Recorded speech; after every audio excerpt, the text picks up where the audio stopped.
आमदार संतोष बांगर यांनी शाळकरी विद्यार्थ्यांची वाहतूक करणाऱ्या रिक्षा चालकाला आरटीओनं दंड करत असल्यानं जाब विचारलाय। आरटीओ अधिकाऱ्यांनी शाळेत विद्यार्थ्यांना घेण्यासाठी आलेल्या ऑटो रिक्षाला थांबवून ठेवत 12,000 ते 12,500 रुपयांचा दंड आकारला आणि त्यानंतर या ऑटो रिक्षा चालकांनी याची कैफियत आमदार संतोष बांगर यांच्याकडे मांडली। अरे इथं शाळेवर आलोय मी, त्या शाळेच्या त्या ऑटोवाल्याला तुम्ही 10,000 रुपये फाईन मारायले, काय लावलाय धंदा आहे?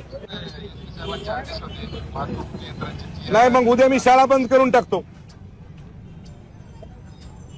जर त्या ऑटोवाल्याला जर तुम्ही 10,000 रुपये तुम्ही फाईन लावत असाल, तुम्हाला काही लाजा शर्मा आहे का नाही? हा, ते बिचारे 2-2, 400 रुपये महिन्यानं ते लोक ते ऑटो ते लेकरं आणतात। हा सर सगळं तुम्ही 10,000 रुपयाची फाईन मारली। नाही पण हे चुकीचं काम करू नका। मी ध्यानात ठेवा, उद्या जर शाळा बंद केल्या तर तुमच्यावर